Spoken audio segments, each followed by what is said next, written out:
So now, go ahead, Liga. I said he the type. My son hit me up. Did you see his new video? Did you see his new video yet? Day 23. I said, no, I ain't seen it yet. Listen. Did you check your DMs? Did you check your Did you see the TikTok video of the disabled man in the wheelchair? No, I ain't messing doing with the busted challenge. Ace. You know you going to hell. I ain't got nothing to do with that. I had nothing to do with that. I just posted it. I just thought it was funny because it was. We all going to hell. Yeah, we going to hell for that. I said that was terrible, but I said, you know what? I don't have time for this. I said Ace punched my ticket. He punched my ticket to hell. Mm-hmm. All the laughing I done been doing, I didn't punch the ticket and just say, hell, I'm gonna walk with you. Hold my hand, cause Ace Vane took me to hell and I went with him. Exactly. I think we're gonna go to hell at least for a couple minutes. It ain't gonna be that long, but you gotta get the singe of hell just cause like that. Yeah, busy. So now wait. Sorry. Now, do you feel like you're more of an artist or just overall creator because you do music as well? Like, is that a challenge for you? No, it's not a challenge. I really feel like I just feel like an overall creator at this point. I always love music, but I always had a sense of humor. I just never put it on like this large of a display before. But I always liked having fun like that. But I feel like with those two, with the music and comedy, this conversation I had with a couple of people, I feel like it's the same thing. They run parallel. Like you got to have timing, content, like wordplay. It's the same stuff. Like as far as like if I was battle rapping or something, it's the same. It runs in the same direction. So it's kind of like the same thing. And every artist that I've ever liked, most of them always like, even if it wasn't no big thing that everybody knew, it was always on the cover. They always had a huge sense of humor, like a great sense of humor. Like everybody says Prince is real funny or was real funny. Tupac, like I mean, a lot of the artists that that end up being great legendary artists, I always find out they had a great sense of humor. And it's funny, all the comedians I meet now, all the people that are writers and stuff, they are musically inclined. They can always sing or play some instrument or something. It's funny how that works both ways. Yeah, yeah. They just artistic, you know. Yeah, exactly.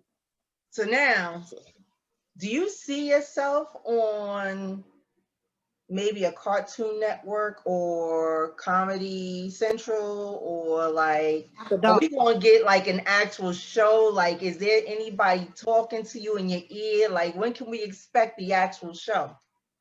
Yeah, I got that's what I'm working on. That's the main thing, the main goal I'm working on this year. I actually got a few different studios talking to me, and I actually got a couple of mentors and people that are trying to be involved or that are involved with the show.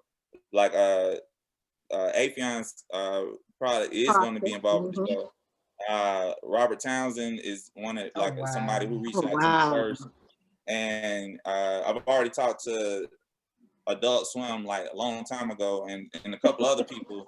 Like a couple, actually like a few other studios and stuff, and I ended up getting an opportunity to write for a show.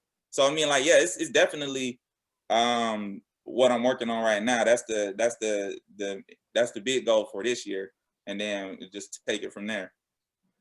So now you got it, though. You got it. Definitely. I can definitely see you, because I'm waiting. I'm waiting for the show to come out. And plus, we need that. We need that kind of content from a Black writer. Yeah. We really do. Ace. You do. Yeah. And if you gotta be the first, you gotta be the first.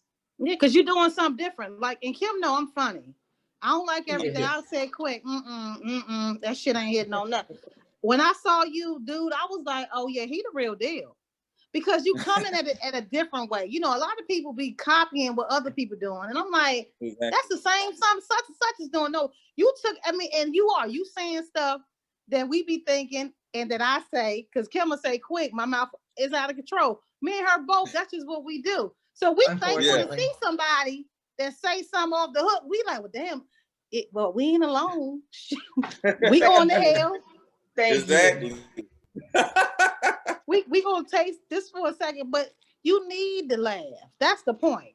It's been therapeutic for me. That's what I'm trying to tell you. You really gotta understand. It's been therapeutic for me. It really has been. And I'm looking at your stuff like I can see you doing so much. Okay, so now let me say this because I don't want you, just like Love and Hip Hop when it first started out, you're a musician also. So you need to tie all that in, your music, all of it together so you could get multiple checks. We need a lot of streams of income. Oh, yeah. And carry the one. Yeah. Because a lot of people, when Love and Hip Hop first started, they didn't realize, okay, you're on a show, but you're also an artist. We need to integrate all that so we can get all kind of royalties. I need all that check. I'm just trying to say. But now, I mean that's the plan. Like I said, I'm never gonna stop like doing music because it's just something I love. It hasn't opened up huge opportunities like this realm has, but I definitely am not gonna stop. It's just something I like to do. I never did it for that extra stuff. But you gotta go where you live. Yeah. So I mean, I'm never gonna like I could try to stop creating and just be normal, but I go crazy. So Earth. He's an Earth. I'll put the ER on there because I know something already off. But yes, look, it gotta be if you good. No, creative people. That's just how it is. Something wrong with us. Yeah. We touch, not by an angel. Obviously. But we touch. Clearly. So now, Ace, who are your musical influences? Musical influences, like I said, I grew up on a lot of. I grew up listening to Prince. As far as rappers, I grew up on rappers that that have influenced me that actually made me like, okay, this is the lane I want to go in. I want to be creative. This way is people like Tupac, Eminem, Lil Wayne, Andre 3000. Like it's just those are the people that I felt like actually had an impact on me that made me I would say ruin my life. I just played like I said ruin your life because at that time when I started it was like especially in Jacksonville it was like, bro, you want to do what? Like, nah, that ain't gonna happen there. Like, so, but now it's, and I'm happy everybody expressed themselves, but now it's so normalized that it's like the opposite end of saying, oh, I'm an artist now. Like when you say that, it'd be like, oh, okay, yeah, you everybody got a mixtape. Like my doctor got a mixtape. Like if you got if you out here nowadays, you got a mixtape. That's what it is. But yeah, so but now I mean like. Yeah, those who are actually influenced me to go into that spectrum. My house has always been full of music and stuff, and people goofing off. So it's just I'm the lucky one to be able to expose it right now. So yeah. Do you have a big support system? As far as my fam? Yeah. Or your friends? Yeah, they always. Yeah. Our friends and family, they always was supportive and stuff. You know what I'm saying? But they it's just like they rooting for you. So they ain't nothing that. But when they see it, they are happy. So yeah, definitely got a good support system. I ain't never got no. I ain't never been. I always am a good judge of character. I always thought so. I don't ever get around people that I feel like go suck the energy out of me or creativity out of me. And make me not want to do nothing. So I always remove myself in those situations. Do you select the cartoons and the comics, or do people submit stuff to you and you just go based on that? I select them. The only one like sometimes it's been a couple times where somebody sent me stuff, and if I see it pop up in the DM like too consistently, then I'll mess with it. Just like. Somebody kept sending me the clip of the Spider-Man thing, and I was like, all right, well, I got this like 6 times, so I'll do it. And then I did it, and then that just grew from there because people kept asking for it, and it was fun to do.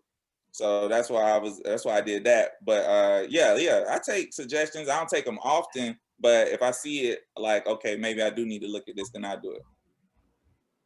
Or Mary Jane. Thank you. Poor Mary Jane. Look, he didn't gave her that plastic ass ring, and she like what? He's trying to get right. Oh God. It's just, I said this here food, and I love it. I'm here for it all. Yeah. So now, okay.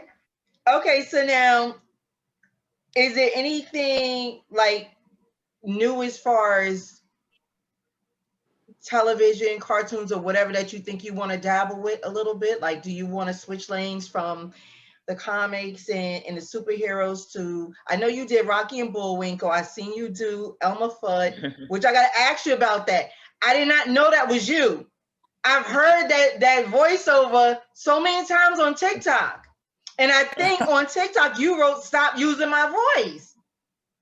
Or you wrote something. Oh, yeah. And I was like, oh my God. I did not know that was him. Yeah, they talking about the Big Bird and Mr. I'm sorry, Rogers. Mr. Rogers and Big Bird. That's the one. Yeah. That's the one. It went viral on TikTok, and it was they didn't know where it was coming from. It just turned into one of them things, and everybody was just doing it. But it was just hilarious. It was my voice, right? And it was it's weight. I would have. That's me. And I've seen so many of those TikToks. I would have never put two and two together. It was like, oh my God, this is him. Like, there's so many people that do it. Like, the boy is bad. The boy is bad. Yeah. Look. Yeah, it went crazy. That was funny. It was funny to see. But I was like, hey, I want some of this traffic coming back towards me. But, you know, after a while, it's just like, it is what it is. People will catch on when they catch on if it is. So at least people think it's funny. I don't even think people saw the original skit.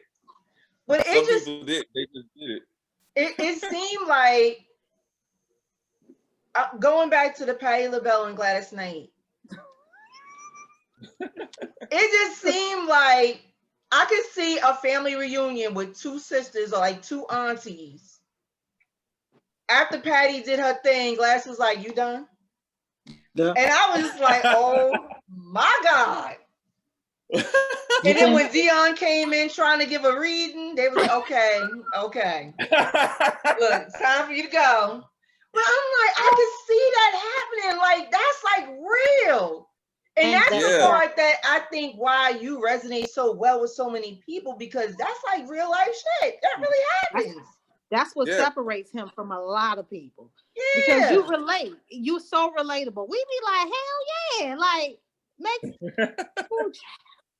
this ticket, just go ahead and punch that ticket again. Just punch the ticket. Thank you. You might as well just stay away. Look, not to heaven. So, okay, so back to what I was saying before, like, is there any new material that you think that you want to dabble in or take a shot at? I'm really trying to like work on more original stuff. I'm gonna still work on whatever pop up in my head, but I want to start putting out more original stuff and working with up and coming animators and stuff who wanna get some exposure and stuff. So like that's why I did, like, my first original one was that Charlie Black Christmas I did on the YouTube. But I want to do more stuff, like, just so I can expand on the ideas a little bit more. So that's really what I'm focused on, besides the getting my pilot pitched and stuff and ready. But for as far as the internet, I'm just trying to get more original content and really give some other artists some a realm to where they get their exposure and show their talent off too, so they can start, you know, getting work in different lanes as far as what they do.